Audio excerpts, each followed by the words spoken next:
People of Borishal, they're very smart, alhamdulillah. MashaAllah. আমার প্রিয় ভাইরা, আপনারা এখন যেমনি নিশ্চুপ, নীরব, very quiet and calm, disciplined. I like it, I love it. শেষ পর্যন্ত আপনারা এরকম নিশ্চুপ, নীরব, নিস্তব্ধ, নিঝুম থাকবেন তো আপনারা? মাশাআল্লাহ। আমি খুব লম্বা চূড়া সময় নেব না। অনেক আলোচনা হয়েছে, আমি পাশেই ছিলাম, আমি দুপুরেই চলে এসেছি, আমি শুনছিলাম আলোচনাগুলো, অসাধারণ আলোচনা হয়েছে। আসলে আলোচনা হওয়া দরকার অল্প, ইবাদত আর আমল হওয়া দরকার বেশি, ঠিক কিনা? কিয়ামতের একটা আলামত হচ্ছে খুতবুকুম তাওয়িলা ওয়া সালাওয়াতুকুম কাসীরা। কিয়ামতের আগে আমাদের বক্তব্য হয়ে যাবে লম্বা। Your speech will be longer and your salah will be very shorter. বক্তব্য হবে লম্বা, সালাত হবে খাটো। এই নমুনা বর্তমানে আছে না নাই? ঘন্টার পর ঘন্টা, তাও তৃপ্তি মিটে না। অনেক জায়গায় রাত পর্যন্ত, মিডনাইট পর্যন্ত, মধ্যরাত পর্যন্ত আলোচনা হয়। এটা ঠিক নয়। বক্তব্য হবে একেবারে gist, cream of the creams, একেবারে ক্রিম কথাটা আলোচক উপস্থাপন করবেন। হেদায়েত দেওয়ার মালিক কে? ইন্নাকা লা তাহদি মান আহবাবতা ওয়ালাকিন্নাল্লাহা ইয়াহদি মান ইয়াশা। নবী হে, আপনি চাইলেই কাউকে হেদায়েত দিতে পারবেন না। হেদায়েত দেওয়ার মালিক কে? প্রিয় ভাইরা, আসুন আমরা মূল আলোচনার দিকে চলে যাই। আজকে আমরা যে টপিকটা নিয়ে আলোচনা করব সেটা হচ্ছে, আমরা যে জীবনে বিপদে পড়ি, আমরা বিপদে পড়লে আমাদেরকে উদ্ধার করে কে? আল্লাহ ছাড়া আমাদের বাঁচানোর কেউ আছে? উদ্ধার করার কেউ আছে? রক্ষা করার কেউ আছে? এজন্য বিপদে পড়লে আমরা চাইবো কার কাছে? আমাদের যাই দরকার হোক আমরা ফরিয়াদ করব কার কাছে? নাকি মাজারে যেয়ে চাবেন? মাজারে যেয়ে চাবেন? অনেকে তো মাজারে যেয়ে কপাল ঘষে, আছে না নাই? মাজারে যেয়ে সন্তান চায়, আছে? এই এলাকায় নাই, এলাকার লোকদের আকীদা খালেস আমি জানি। মাজারে যেয়ে কপাল ঘষে আর সন্তান চায়। আচ্ছা, মাজারে গেলে সন্তান পাওয়া যায়? আচ্ছা, মাজারে না গেলে যদি বাচ্চা না হতো, গরু ছাগলের যে বাচ্চা হয় ওরা কোন মাজারে মানত করে বলেন? কথা কি বুঝতেছেন? এই যে প্রতি বছর গরু, ছাগল, ভেড়া এগুলো যে বাচ্চা দেয়, এরা কোন মাজারে যে মানত করে? এজন্য চাইতে হবে একজনের কাছে, তিনি কে? আমার প্রিয় পটুয়াখালীবাসী, মাজার জিয়ারত করা সুন্নাহ। আমরা মাজার জিয়ারত করব, আল্লাহ ওয়ালাদের কবরে যাব, আমরা সেখানে যে সালাম দিব, দোয়া করব, নিজের জন্য করব, কবরে শুয়ে থাকা মাইয়েতের জন্য করব, পুরো মুসলিম উম্মার জন্য করব। কিন্তু কবরে যিনি শুয়ে আছে ওই বাবার কাছে সন্তান চাওয়া যাবে? চাকরি চাওয়া যাবে? সফলতা চাওয়া যাবে? সফলতা দেয় কে?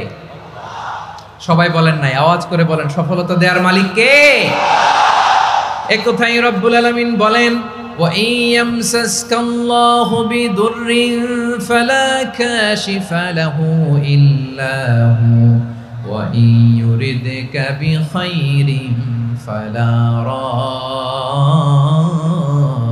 লিফাদলি ইউসিবু বিহি মান ইয়াশাউ মিন ইবাদিহি ওয়া হুয়াল গফুরুর রহিম। আল্লাহু আকবার। আল্লাহ বললেন, ওয়া ইয়ামসাসকাল্লাহু বিদুররিন ফালা কাশিফা লাহু ইল্লা হু। আল্লাহ যদি তোমাকে কোনো বিপদ স্পর্শ করায়, আল্লাহ যদি তোমারে কোনো বিপদে ফেলে দেয়, ওই বিপদ থেকে উদ্ধার করার তিনি ছাড়া আর কেউ নাই। জোরে বলেন ঠিক কিনা? তিনি যদি কোনো বিপদে ফেলেন, তিনি ছাড়া বিপদ থেকে উদ্ধার করার কেউ নাই। আর তিনি যদি তোমার প্রতি কোনো অনুগ্রহ করতে চান, ওই অনুগ্রহ ঠেকিয়ে দেওয়ার ক্ষমতাও কারো নাই। আল্লাহ যদি আপনার সফলতা দিতে চায়, পৃথিবীর কোনো শক্তি ওই সফলতাকে থামাতে পারে? এজন্য আল্লাহ বললেন, খবরদার, চিন্তার আকীদা খালিস করে নাও। ওয়া ইয়ামসাসকাল্লাহু বিদুররিন ফালা কাশিফা লাহু ইল্লা হু। আল্লাহ বিপদে ফেললে বিপদ থেকে উদ্ধার করার কেউ থাকে না। আর আল্লাহ যদি তোমার প্রতি দয়া দেখাতে চান, অনুগ্রহ করতে চান, ওই অনুগ্রহকে প্রতিরোধ করার মতো ক্ষমতা কারো নাই। তিনি তার বান্দাদের মধ্য থেকে যাকে ইচ্ছা তাকে দেন, যত ইচ্ছা তত দেন। তিনি ক্ষমাশীল, তিনি মেহেরবান। সুবহানাল্লাহ। তিনি ক্ষমাশীল, তিনি মেহেরবান। তাহলে এই আয়াত থেকে আমরা বুঝতে পারলাম, আমরা যদি বিপদে পড়ি আমাদেরকে কেউ বাঁচাতে পারে না। আমার বাবা আমারে বাঁচাতে পারে? হ্যাঁ?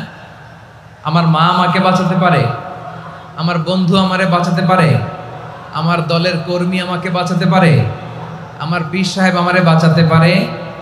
আমার পটুয়াখালীর ভাইয়েরা খেয়াল রাখবেন, বাঁচাতে পারে এক মহান সত্তা, উদ্ধার করতে পারে এক মহান সত্তা। চিৎকার করে বলুন, তিনি কে?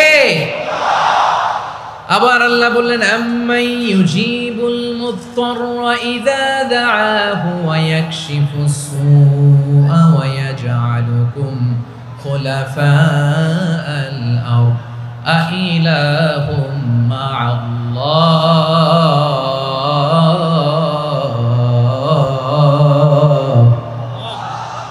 ক্বালিলাম মা তাযাক্কারুন। রব্বুল আলামিন বলেন, বিপদে পড়ে কাতর কণ্ঠে চিন্তাগ্রস্ত হয়ে যখন কেউ ফরিয়াদি হয়ে আল্লাহর ডাকে হাত তোলে, তখন এই ব্যক্তির ডাকে সাড়া দেয় কে? সবাই বলুন। কাতর কণ্ঠে বিপন্ন অবস্থায় আপনি যখন কেঁদে কেঁদে হাত তুলে আপনার দুঃখের কথা জানান, আপনি যখন ডাকেন তারে, তখন আপনার ডাকে সাড়া দেয় কে? আল্লাহ বলে, আমি সাড়া দেই। তোমাদের বিপদকে মুক্ত করে দেয় কে? ওই আল্লাহর সাথে কোনো উপাস্য আছে নাকি? কিন্তু খুব অল্প সংখ্যক লোকই তোমরা উপদেশ গ্রহণ করো। কথাটা কার? তাহলে বিপন্ন মানবতা যখন কাঁদে, মানুষ যখন বিপদে পড়ে নিরুপায় হয়ে ফরিয়াদ করে, তার ডাক শোনার কেউ নাই একজন ছাড়া। চিল্লায় বলেন তো, তিনি কে? এজন্য আমরা ফরিয়াদের হাত কার দিকে তুলব? প্রিয় পটুয়াখালী বলেন, ফরিয়াদের দুটো হাত আমরা কার দিকে তুলব? এবং খেয়াল রাখতে হবে, মাথার সাথে সেট করে নিতে হবে, আল্লাহ ছাড়া আমাকে উদ্ধার করার কেউ নাই। এই পৃথিবীতে কেউ আপন না। প্রিয় ভাই, বিপদে বললে বোঝা যায় কেউ আপন না। আপন শুধু একজন মহান সত্তা, তিনি কে? এটা কি আপনারা খেয়াল রাখতে পারবেন? হ্যাঁ, বিপদে আপদে কেউ আমাদের বাঁচাতে পারে না, তরাতে পারে না, মুক্তি দিতে পারে না, উদ্ধার করতে পারে না, একমাত্র আমার প্রভু ছাড়া, আল্লাহ ছাড়া। চিল্লায় বলেন ঠিক কিনা? এবং প্রিয় পটুয়াখালীর ভাইয়েরা, মাথার সাথে এটা সেট করে নিতে হবে যে আমাদের পুরো জীবনটাই পরীক্ষা। পুরো জীবনটাই কি? The life is a test. পুরো জীবনটাই পরীক্ষা। এই জীবনে বিপদ আসবে, আপদ আসবে, পরীক্ষা আসবে, সবার জীবনে এটা থাকে। এক একজনের পরীক্ষা এক এক রকম। আমার পরীক্ষা একরকম, মাসুদ ভাইয়ের পরীক্ষা একরকম, চৌধুরী সাহেবের পরীক্ষা একরকম, আপনার পরীক্ষা একরকম, ওনার পরীক্ষা আবার আরেক রকম। পুরো পৃথিবীটাই পরীক্ষা ক্ষেত্র, সবাই পরীক্ষা দিচ্ছি, কিন্তু কারো পরীক্ষা প্রশ্নের সাথে কারোটার মিল নাই। সুবহানাল্লাহ পড়বেন না? পুরোটাই পরীক্ষা ক্ষেত্র, সবাই পরীক্ষার্থী, কিন্তু প্রশ্নপত্র একটার সাথে আরেকটা মিলে না। One doesn't match the other. একজনেরটার সাথে আরেকজনেরটা মিলে না। কাউকে আল্লাহ তাআলা ধনী বানিয়ে পরীক্ষা করেন। কি বানিয়ে? কথা কি বুঝতেছেন নাকি কষ্ট হচ্ছে? কষ্ট হচ্ছে আপনাদের? কাউকে আল্লাহ ধনী বানিয়ে পরীক্ষা করেন, আবার কাউকে আল্লাহ তাআলা গরিব বানিয়ে পরীক্ষা করেন, কাউকে আল্লাহ অসুস্থ বানিয়ে পরীক্ষা করেন। কেউ দেখবেন যে দুরারোগ্য ব্যাধিতে আক্রান্ত, ডাক্তার বলেছে আর সময় নাই, দুরারোগ্য ব্যাধি, ক্যান্সার, যার নেই কোনো অ্যান্সার, তার জন্য পরীক্ষা হচ্ছে এই রোগ। আরেক লোক দেখবেন তার আবার রোগ বালাই নাই, মাশাআল্লাহ, তাকে আল্লাহ তাআলা আর্থিক দৈন্যতা, দারিদ্রতা দিয়ে পরীক্ষা করছেন। এরকম আছে না নাই? টাকা পয়সা নাই, দিন আনে দিন খায়, যা আছে তাতে চলে না, এটা তার জন্য পরীক্ষা। আবার আরেক শ্রেণীর লোক দেখবেন তাকে আল্লাহ অসুস্থতাও দেয় নাই, দারিদ্রতাও দেয় নাই, তার দাম্পত্য জীবনের সমস্যা আছে না নাই? স্ত্রী কথা শোনে না, অথবা ছেলে মেয়ে কথা শোনে না। তাহলে পরীক্ষা সবার জীবনে আছে, এক একজনের পরীক্ষাটা এক এক রকম। আল্লাহ তাআলা দেখতে চায় যে এই পরীক্ষার সময় আমরা কিরকম রেসপন্স করি। How to deal with the test, কিভাবে এই বিপদ আপদ পরীক্ষাগুলোকে আমরা হ্যান্ডেল করব, ডিল করব, এটা হচ্ছে আজকের আলোচনার বিষয়। বুঝতে পেরেছেন সবাই আমার প্রিয় ভাইয়েরা? তাহলে পরীক্ষাময় আমাদের জীবন, আপদ পরীক্ষা, এটা মানুষের পিছু ছাড়ে না। সবার জীবনে পরীক্ষা আছে। নবীদের জীবনেও পরীক্ষা ছিল। সাহাবারা জিজ্ঞেস করেছেন, ইয়া রাসূলুল্লাহ, আইয়ুন নাসি আশাদ্দু বালাআন ফিদ দুনিয়া, এই দুনিয়ার বুকে কাদের পরীক্ষা সবচেয়ে বেশি? বিশ্বনবী বলেছেন আল আম্বিয়া, এই পৃথিবীতে সবচেয়ে বেশি পরীক্ষা আল্লাহ তাআলা নিয়ে থাকেন নবীদের। কাদের? নবীদের। সুম্মাল আমসাল ফাল আমসাল, এরপরে নবীদের পরের স্তরে যারা তাদের পরীক্ষা, এরপরে তাদের পরের স্তরে যারা তাদের পরীক্ষা, সিদ্দিকিনদের, শুহাদাদের, সালিহিনদের, আল্লাহওয়ালাদের। যার ঈমান যত মজবুত তার জীবনে পরীক্ষাও তত বেশি। চিল্লায় বলেন ঠিক কিনা? তাহলে মুমিনরা, বিশ্বাসীরা, আমরা কি পরীক্ষা বিপদ আপদে ভয় পাই? হ্যাঁ, বিপদ দেখলে ভয় লাগে আপনাদের? ভয় লাগে? হ্যাঁ, না, মুমিনরা বিপদে ভয় পায় না, তারা হতাশ হয় না, সুবহানাল্লাহ, তারা নিরাশ হয় না। বিশ্বাসীরা হাল ছেড়ে দেয় না, তারা ভরসা রাখে একজনের উপর। চিল্লায় বলতে হবে তিনি কে? কারণ মুমিন জানে the grief isn't permanent, the test isn't permanent, the struggle in our life isn't permanent. আমাদের জীবনের দুঃখ, কষ্ট, স্ট্রাগল এগুলো পার্মানেন্ট নয়। after every difficulties there is an ease. সব কষ্টের পরেই একটা সুখ আছে না নাই? রব্বুল আলামিন বলেন ফা ইন্না মাআল উসরি ইউসরা, ইন্না মাআল উসরি ইউসরা, ভয় পেও না, চিন্তা করো না, কষ্টের সাথেই আমি রেখে দিয়েছি স্বস্তি। সুবহানাল্লাহ বলেন। মুমিন জীবনে বিপদ যত বেশি, কষ্ট যত বেশি, তার সামনে সফলতা তার চেয়েও বেশি। ঠিক কিনা বলেন? কারণ বিশ্বাসীরা জানে রাত্রি যত গভীর হয়, সুবহে সাদিকের সময় তত আগাতে থাকে। গর্ভবতী নারীর পেটের ব্যথা যত বাড়তে থাকে, ঘরে নতুন মেহমান আগমনের সময় ঘনাতে থাকে। মুমিনদের উপর বিপদ, অত্যাচার, আপদ, পরীক্ষা যত বাড়তে থাকে, কালেমার পতাকা উড্ডয়নের সময় কাছে আসতে থাকে। বিশ্বাসীদের এগুলো হিসাব মিলানো অনেক আগে, এগুলো অনেক আগে হিসাব মিলানো। দুঃখের আধার শেষে সুখের আলো মিটিমিটি হাসে। চিল্লায় বলেন ঠিক কিনা? দুঃখ যত বেশি, পরীক্ষা যত বেশি, কষ্ট যত বেশি, সুখের সময় তত কাছাকাছি। চিল্লায় বলতে হবে ঠিক কিনা? এজন্য মুমিন জীবনে পরীক্ষা বেশি, মুমিনদের হতাশা নাই, মুমিনরা নিরাশ হয় না, হতাশ হয় কাফিররা। মুমিনরা কখনো হাল ছেড়ে দেয় না, মুমিনরা ভরসা রাখে একজনের উপর, তিনি কে? তাহলে আমার প্রিয় পটুয়াখালীবাসী, বিপদ থাকবে, পরীক্ষা থাকবে, এই বিপদ থেকে আমাদেরকে উদ্ধার করবেন একজন, তিনি কে? আমরা শুধু আল্লাহর উপরই ভরসা রাখবো। রাজি আছেন তো? চাইবো একজন সত্তার কাছে, আওয়াজ করে বলুন তিনি কে? একজন সত্তার কাছে চাইবে। বিশ্বনবী ওনার চাচাতো ভাই আব্দুল্লাহ ইবনে আব্বাস রাদিয়াল্লাহু তাআলা আনহুকে বললেন, ইয়া আব্দুল্লাহ ইবনুল আব্বাস, হে আব্দুল্লাহ ইবনে আব্বাস, ইযা সাআলতা ফাসআলিল্লাহ, যখন চাইবে আল্লাহর কাছে যাও। ও আব্দুল্লাহ, যখন চাইবা আল্লাহর কাছে চাও। ওয়া ইযা ইসতাআনতা ফাসতাইন বিল্লাহ, যখন সাহায্য চাইবা আল্লাহর কাছে ফরিয়াদ করো। জেনে রেখো ও আব্দুল্লাহ, ওয়া'লাম আন্নাল উম্মাতা লাউ ইজতামাআত আলা আন ইয়ানফাউকা বিশাইইন লাম ইয়ানফাউকা ইল্লা বিশাইইন ক্বাদ কাতাবাহু আল্লাহু লাক। ও আব্দুল্লাহ, জেনে রেখো, মনে রেখো, গোটা বিশ্বের সবাই মিলে যদি তোমার উপকার করতে চায়, ততটুকুই তারা করতে পারবে যতটুকু আল্লাহ তোমার নসিবে সেটা লিখে রেখেছে। ঠিক কিনা বলেন? আর যদি গোটা বিশ্বের সবাই মিলে তোমার বিরুদ্ধে কনস্পাইরেসি করে, ষড়যন্ত্র করে, গোটা বিশ্বের সবাই মিলেও যদি তোমার ক্ষতি করতে চায়, ততটুকুই শুধু পারবে যেটা আল্লাহ তোমার জন্য বরাদ্দ রেখেছে। যতটুকু আল্লাহ তাআলা তোমার জন্য বরাদ্দ রেখেছে অতটুকুই ক্ষতি করতে পারবে, আর এক চুল বেশিও করতে পারবে না, কমও করতে পারবে না। চিল্লায় বলেন ঠিক কিনা? এজন্য আমরা চাইবো কার কাছে? সবাই বলেন নাই, আওয়াজ করে বলেন কার কাছে? সব সময় আমরা আল্লাহর কাছে চাইবো, বিপদে আপদে, সুখে দুঃখে, সচ্ছল অবস্থায় অসচ্ছল অবস্থায়, পরাজয়ের সময় বিজয়ের সময়, সব সময় আমরা ভরসা রাখবো কার উপর? সবাই বলুন। একদল লোক আছে যারা বিপদে পড়লে আল্লাহরে ডাকে, আছে না নাই? পটুয়াখালীতে মাশাআল্লাহ নাই। বিপদ আসলে আল্লাহরে ডাকে, বিপদ নাই আল্লাহও নাই। বিপদে পড়লে নামাজ পড়ে, বিপদও নাই নামাজও নাই। বিপদে পড়লে জিকির করে, বিপদ যখন চলে যায় ওদের জিকিরও বন্ধ হয়ে যায়। এরকম আছে না নাই?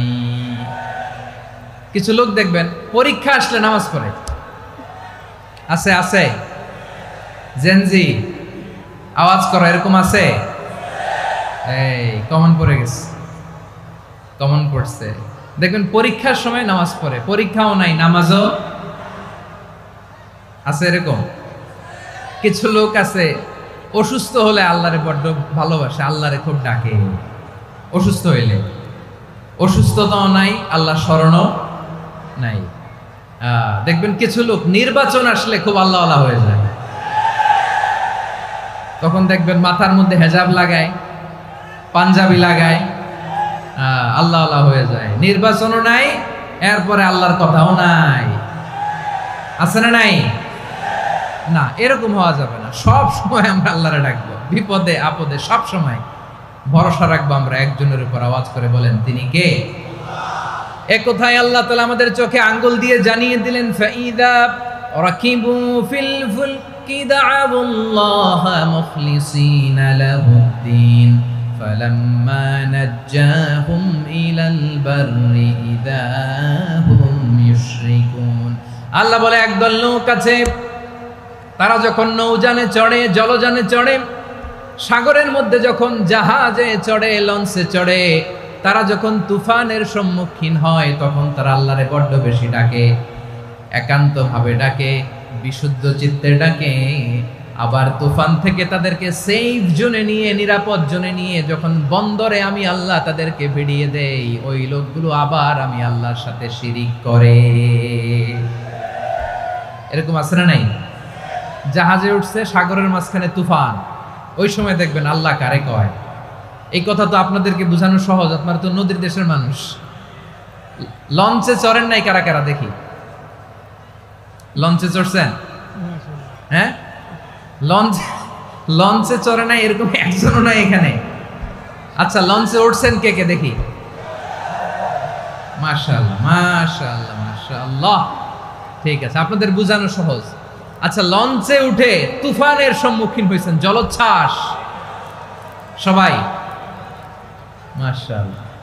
তো এই ওয়াজ তো আপনাদের মুখস্থ, ঠিক কিনা বলেন? আমার বলার দরকার নাই, বলেন। মাঝ নদী, তুফান, জলোচ্ছ্বাস, জলের মধ্যে উচ্ছ্বাস, ঢেউ, টর্নেডো, সাইক্লোন, মেঘের ঘনঘটা, পরিবেশ ঘুটঘুটে অন্ধকার, লঞ্চ একবার এদিকে আরেকবার ওইদিকে, ভিতরে কি অবস্থা হয় বলেন তো? হ্যাঁ, তখন মুসলিমও আল্লাহরে ডাকে, হিন্দু আল্লাহরে ডাকে, ঠিক কিনা বলেন? আস্তিক আল্লাহরে ডাকে, নাস্তিক আল্লাহরে ডাকে, ঠিক কিনা? লঞ্চের ভেতর, স্টিমারের ভেতর কান্নারে রোল পড়ে যায়, চিৎকারের রোল পড়ে যায়, সবার মুখ দিয়ে শুধু একটা আওয়াজ, লা ইলাহা লা ইলাহা লা ইলাহা সুবহানাল্লাহ আলহামদুলিল্লাহ লা ইলাহা। আল্লাহ নামের জিকির করবে যারা, আল্লাহর কাছে প্রিয় তারা, আল্লাহর কাছে প্রিয় যারা, জান্নাতে প্রবেশ করবে তারা, জোরে লা ইলাহা লা ইলাহা ইল্লাল্লাহ লা ইলাহা ইল্লাল্লাহ মুহাম্মাদুর রাসূলুল্লাহ সাল্লাল্লাহু আলাইহি ওয়াসাল্লাম। আমার প্রিয় পটুয়াখালীবাসী, তাহলে লঞ্চের ভেতরে যখন আমরা তুফানের মধ্যে পড়ি, তখন সবাই মিলে আমরা একটা নামের জিকির করি। নামটা কার? মুসলমানেরাও ডাকে, হিন্দুরাও ডাকে, আস্তিকও ডাকে, নাস্তিকও ডাকে, সবাই ডাকে একজনকে, তিনি কে? আবার দেখবেন ওই আল্লাহ তুফানের পরে, ঝড়ের পরে ওই লঞ্চটাকে যখন সদর ঘাটে ফিরিয়ে দেয়, আবার আমরা নাফরমানি শুরু করে দেই। সে কোথায় আল্লাহ বললেন, ফাইদা রাকিবু ফিল ফুলকি দা'আবুল্লাহ মুখলিসিনা লাহুদ্দিন ফালাম্মা নাজ্জাহুম ইলাল বাররি ইযা হুম ইউশরিকুন। সাগরে যখন তুফানে পড়ে আমি আল্লাহর ডাকে, আবার আমি আল্লাহ যখন বাঁচিয়ে দেই, আবার আমি আল্লাহর সাথে শিরিক শুরু করে। আমরা কি এরকম হতে চাই নাকি? এরকম করবেন? হ্যাঁ না, আমরা তুফানে পড়লেও আল্লাহরে ডাকি, আবার বাঁচায় দেওয়ার পরেও ডাকি কারে? আল্লাহকেই ডাকি। বিমানের মধ্যে মাঝে মাঝে দেখবেন যে এয়ার টার্বুলেন্স হয়, জানেন? এয়ার টার্বুলেন্স জানেন তো? মাঝে মাঝে বিমানটা বাউন্সিং করে, বাম্পি, ভেরি বাম্পি ওয়েদার। শোনেন নাই? 40,000 ফিট উপরে যখন থাকে তখন পাইলট মাঝে মাঝে বলে, dear passengers, ladies and gentleman, right now we are flying 40,000 feet above the ground and we are passing very air turbulence, very heavy air turbulence right now. Please fasten your seat belt. দেখবেন মাঝে মাঝে বলে যে ভদ্র মহিলা, ভদ্র মহোদয়গণ, আমরা 40,000 ফিট উপর দিয়ে যাচ্ছি আর এয়ার টার্বুলেন্স ফেস করছি, মেহেরবানি করে আল্লাহর রাস্তে সিট বেল্ট বাঁধুন। তখন বিমানটা এরকম বাউন্সিং করে, শেকিং করে। আপনারা মুখোমুখি হয়েছেন? ইদানিং এই এয়ার টার্বুলেন্স বেড়ে গিয়েছে। গত বছর আমার ইন্টারন্যাশনাল অনেকগুলো ফ্লাইট ছিল, তো আমি দেখলাম যে আগের ফ্লাইটগুলোর তুলনায় এখন এয়ার টার্বুলেন্স খুব বেশি। আমি একটু রিসার্চ করে দেখলাম ক্লাইমেট চেঞ্জের কারণে, জলবায়ু পরিবর্তনের কারণে আকাশের বাতাসের মুভমেন্টে পরিবর্তন হয়েছে, ফলে এখন বিমান শেকিং করে বেশি, বাউন্সিং, বাম্পি ওয়েদার। তো বলেন তো 40,000 ফিট উপরে যখন আপনি, কয় হাজার ফিট? সবাই বলুন কয় হাজার ফিট? 40,000 ফিট উপরে যখন আপনি, তখন যখন বিমানটা এরকম বাউন্সিং করে, সবাই যখন ভমিটিং করে বিমান নষ্ট করে দেয়, বমি করে, তখন বাঁচানোর কে আছে আল্লাহ ছাড়া? কেউ আছে? ওই মুহূর্তেও সবাই মিলে একজনের ডাকে আওয়াজ করে বলেন তিনি কে?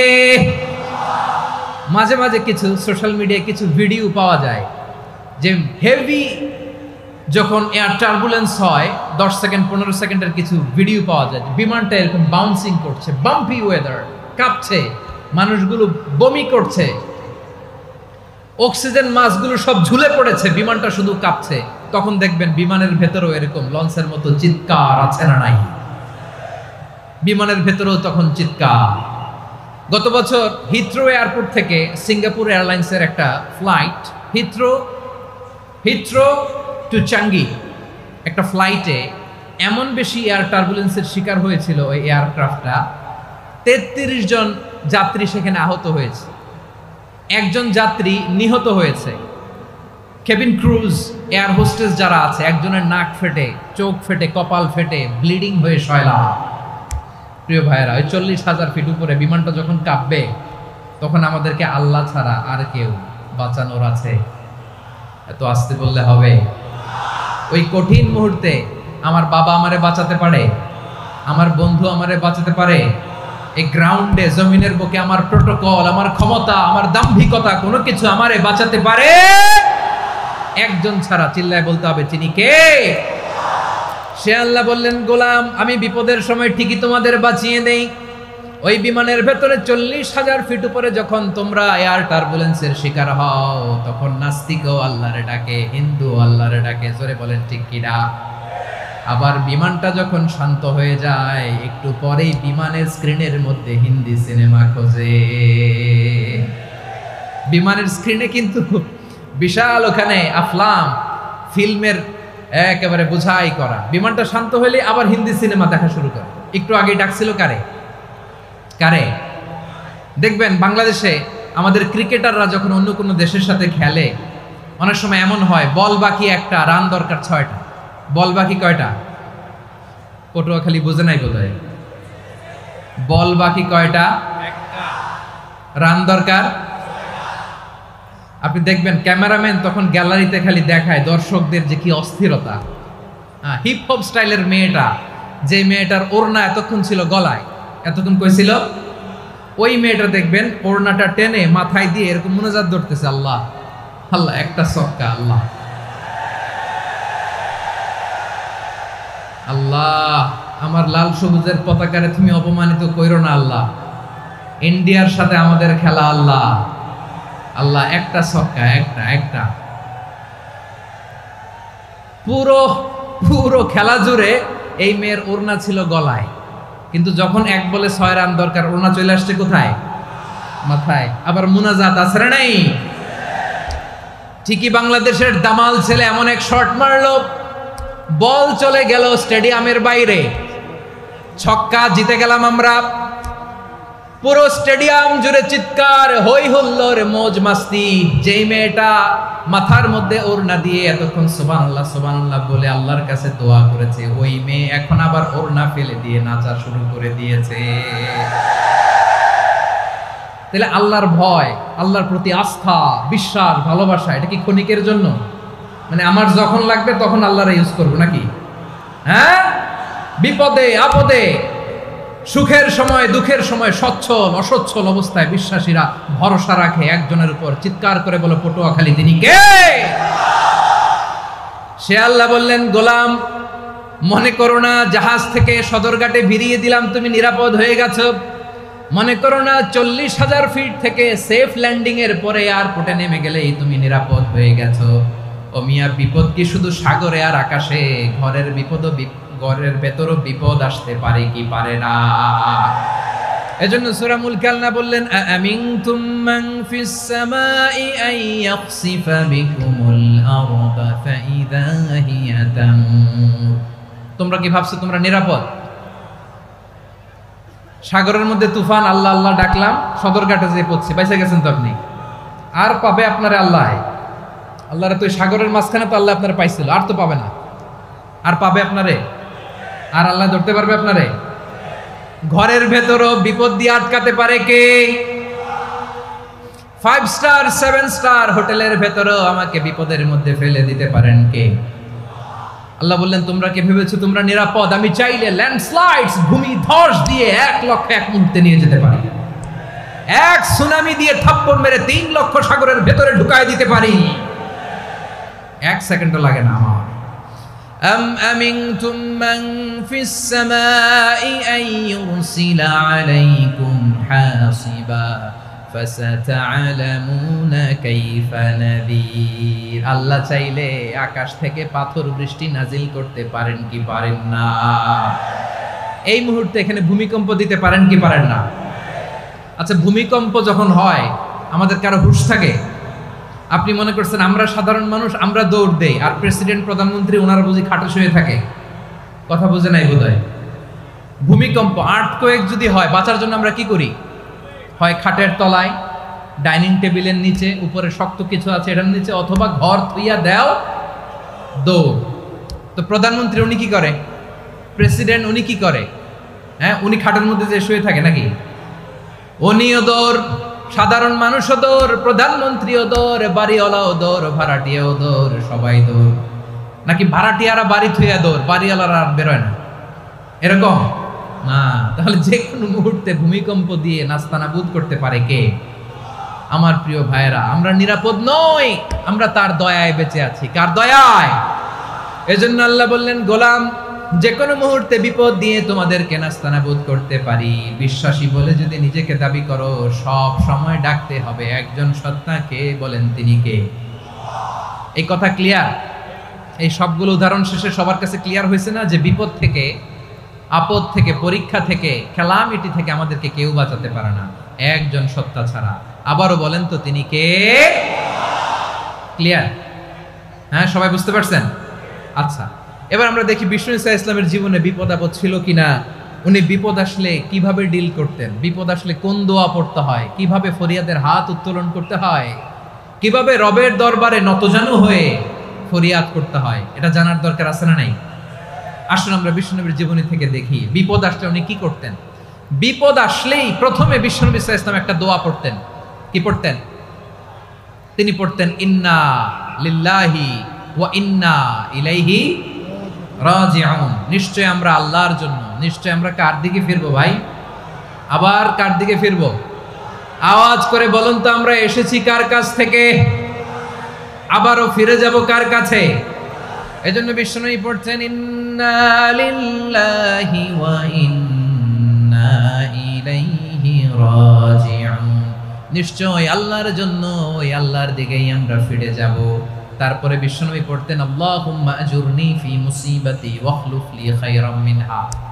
একসাথে, প্রথমে পড়তেন ইন্না লিল্লাহি ওয়া ইন্না ইলাইহি রাজিউন, তারপর পড়তেন আল্লাহুম্মা আজুরনি ফি মুসিবাতি ওয়াখলুফ লি খায়রাম মিনহা, মানে আল্লাহ এই যে আমি বিপদে ধৈর্য ধারণ করলাম এটার সব তুমি আমারে দাও, আর যেটা হারালাম এর চেয়ে ভালো কিছু দিয়ে মেকআপ করে দিও, ভালো কিছু দিয়ে বদল করে দিও। সুবহানাল্লাহ পড়েন। তাহলে বিপদ আসলে আমরা কি পড়ব?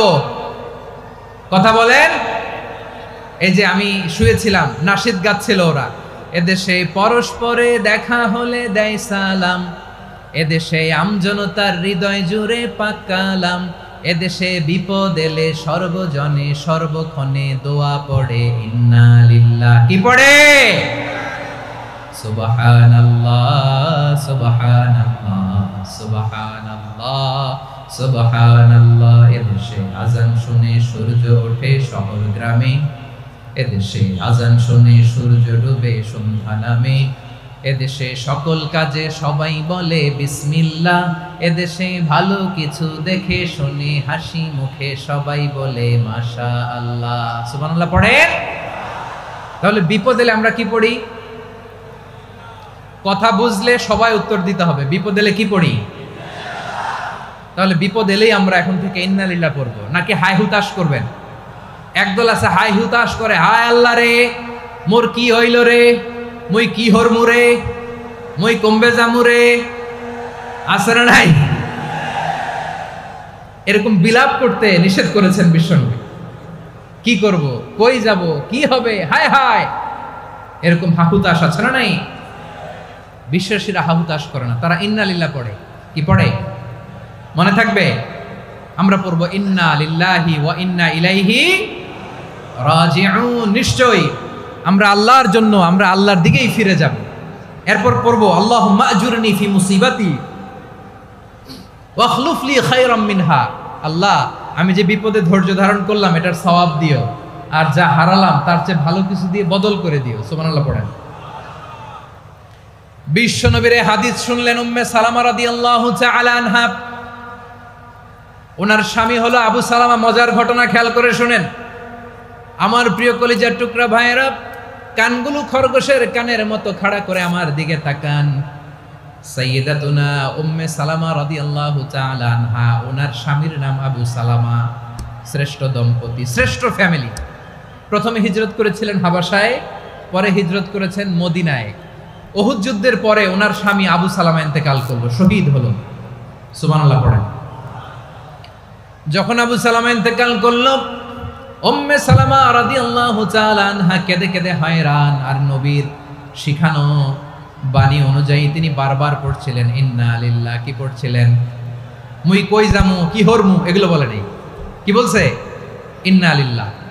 যেহেতু বিশ্বনবী বলেছেন কেউ যদি বিপদের প্রথম ধাক্কায় পড়ে ইন্না লিল্লাহি ওয়া ইন্না ইলাইহি রাজিউন, আল্লাহুম্মা আজুরনি ফি মুসিবাতি ওয়াখলুফ লি খায়রাম মিনহা, তাহলে এই বিপদে যে সে যা হারালো তার চেয়ে শ্রেষ্ঠ কিছু দিয়ে আল্লাহ তার বদল দিয়ে দিবে। এই হাদিস শুনে উম্মে সালামা রাদিয়াল্লাহু তাআলা আনহা, ওনার প্রাণ প্রিয় স্বামী আবু সালামার ইন্তেকালের পরে চোখের পানি ছাড়ে আর পড়ে ইন্না লিল্লাহি ওয়া ইন্না ইলাইহি রাজিউন, আল্লাহুম্মা আজুরনি ফি মুসিবাতি ওয়াখলুফ লি খায়রাম মিনহা। বারবার এই দোয়া পড়ে চোখের পানি ছাড়ে, এই দোয়া পড়ে চোখের পানি ছাড়ে, আর মনে মনে বলে আবু সালামার মতো ভালো মানুষ মদিনাতে নাই, আবু সালামার চেয়েও ভালো মানুষ মদিনাতে নাই, তার চেয়ে ভালো মানুষ কি করে আল্লাহ তাআলা আমারে দিবে, তার চেয়ে ভালো মানুষ তো আমি মদিনাতে দেখি না। চোখের পানি দিয়ে বুক ভাসায় আর নবীর হাদিসের উপর আমল করে পড়ে ইন্না লিল্লাহি ওয়া ইন্না ইলাইহি রাজিউন, ইন্না লিল্লাহি ওয়া ইন্না ইলাইহি রাজিউন। পড়তে পড়তে চোখের পানি ছাড়ে আর চিন্তা করে বিশ্বনবী বললেন এই দোয়া পড়লে যেটা হারালাম তার চেয়ে ভালো কিছু দিয়ে আল্লাহ পুরস্কার দেয়। আবু সালামার চেয়ে ভালো মানুষ মদিনার মধ্যে আর কে হতে পারে? কি আজীব তামাশা, কি অবাক করা ঘটনা। কিছুদিন পরে দেখা গেল সাইয়্যিদুল মুরসালিন রাহমাতাল লিল আলামিন স্বয়ং বিশ্ব নবী উম্মে সালামাকে বিয়ের প্রস্তাব পাঠিয়েছে। স্বয়ং বিশ্ব নবী উম্মে সালামা রাদিয়াল্লাহু তাআলা আনহাকে বিয়ের প্রস্তাব পাঠিয়েছেন। উনি রাজি হয়ে গেলেন, বিয়ে হয়ে গেল, উনি হয়ে গেলেন উম্মুল মুমিনিন, আমাদের মা, পুরো মুসলিম উম্মার মা। চিৎকার করে বলেন আল্লাহু আকবার। তাহলে আমার প্রাণ প্রিয় ভাইয়েরা, বিপদে পড়লে আমরা পড়বো ইন্না লিল্লাহি ওয়া ইন্না ইলাইহি রাজিউন। আল্লাহুম্মা আজুরনি ফি মুসিবাতি ওয়াখলুফ লি খায়রাম মিনহা। করবেন? করবেন না? যারা যারা বিপদ আসলে এই দোয়াটা পড়বেন এখন থেকে আওয়াজ করে ইনশাআল্লাহ বলেন। যা হারাইছেন তার চেয়ে শ্রেষ্ঠ জিনিস দিয়ে বদলা দিবে কে? বিশ্বাস হয়? একটু সন্দেহ লাগে মনে হয়, একটু সন্দেহ সন্দেহ আছে? যাদের বিশ্বাস হবে তাদেরকে আল্লাহ উত্তম বদলা দিবে, ঠিক কিনা বলেন? তাহলে বিপদে পড়লেই প্রথমে আমরা এটা পড়ব। দোয়াগুলো যদি এখন মুখস্থ না হয়, এই যে রেকর্ডিং হচ্ছে, পেয়ে যাবেন, কালকেই পেয়ে যাবেন। শুনে শুনে মুখস্থ করবেন। আমার মায়েরা, আমার বোনেরা, আপনাদের জন্য 3টি মাঠের অ্যারেঞ্জমেন্ট করা হয়েছে, আমি জানি।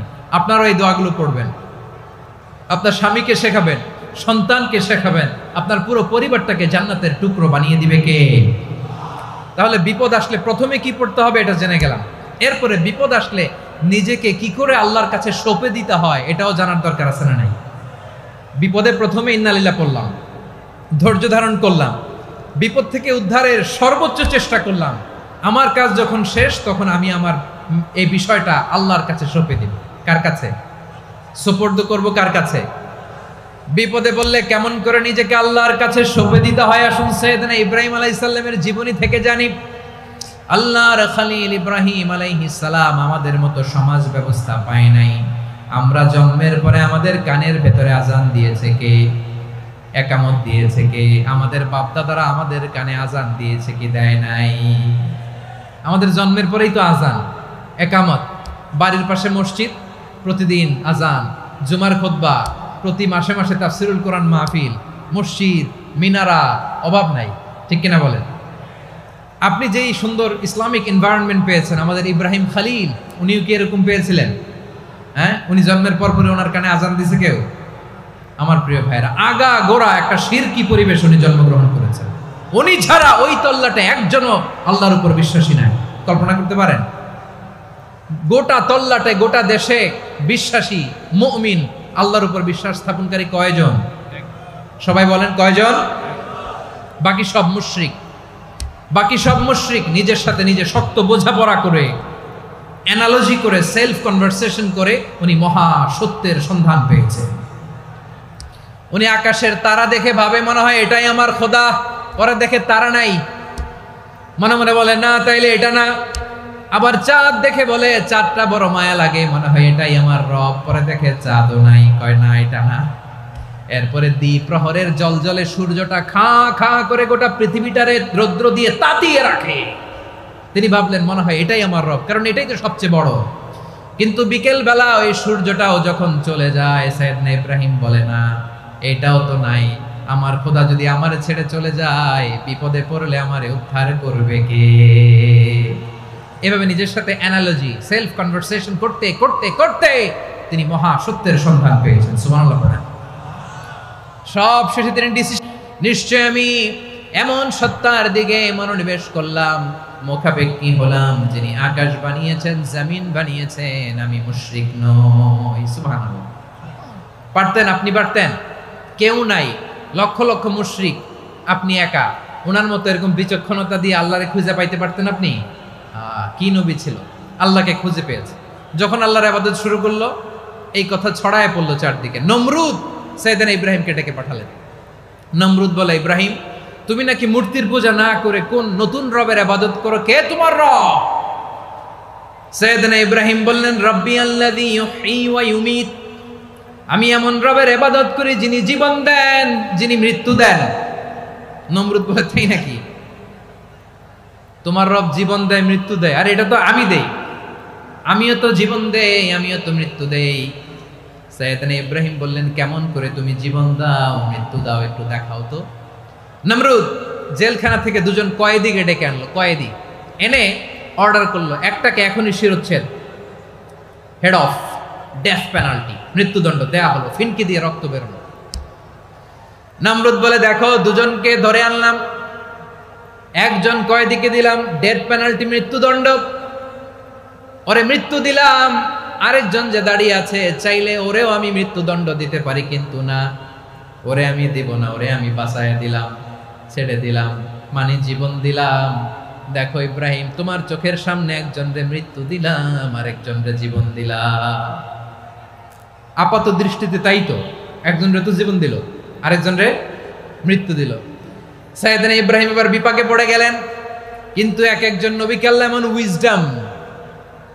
এমন উইজডম বিচক্ষণতা দিয়ে এই জমিনে পাঠিয়েছেন, মুহূর্তের মধ্যে আল্লাহর খলিল ইব্রাহিম বললেন, فإن الله يأتي بالشمس من المشرق فأتي بها من المغرب فبهت الذي كفر। আল্লাহর খলিল ইব্রাহিম বললেন, নমরুদ বুঝলাম তুমি জীবন দাও মৃত্যু দাও দেখলাম, কিন্তু আমার রব আমার আল্লাহ প্রতিদিন সকালবেলা উষা লগ্নে ওই পূর্ব দিগন্ত থেকে সূর্যটাকে উদিত করেন, সাঁঝের বেলা বিকেল বেলা কুথুরি লগ্নে সন্ধ্যা বেলা ওই দ্বিপ্রহরের জলে সূর্যটাকে পশ্চিম দিগন্তে ডুবিয়ে দেন। মানে সকালবেলা পূর্ব দিক থেকে উদিত করা সূর্যটাকে পশ্চিম দিকে বিকেলে তিনি ডুবিয়ে দেন। তুমি যদি পারো ওই সূর্যটাকে পশ্চিম দিক থেকে উদিত করে পূর্ব দিকে ডুবিয়ে দাও। সুবহানাল্লাহ পড়বেন না? দেখেন, ইনস্ট্যান্ট ইন্টেলেক্ট, মুহূর্তে বিচক্ষণতা, উইজডম কাকে বলে? নমরুদ পারবে?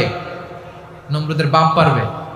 ওর দাদা, ওর 14 গোষ্ঠী, গোটা বিশ্বের সব ক্ষমতাধর রাষ্ট্রনায়করা একসাথে হলে পারবে? ফাবুহিতাল্লাযী কাফার পারে নাই, ব্যর্থ হয়েছে। এবার তেলে বেগুনে জ্বলে উঠেছে, রেগে মেগে আগুন বলে ফালকুহু ফিল জাহিম। ওর সাথে তর্ক নাই, না পেরে এবার এটারে আগুনে ফেলা। বিশাল বিশাল গাছ কেটে লাকড়ি এনে আগুনের কুণ্ডলি বানানো হলো, দাও দাও দাও দাও করে আগুন জ্বলে। আল্লাহর খলিল ইব্রাহিমকে আগুনে নিক্ষেপ করা হবে।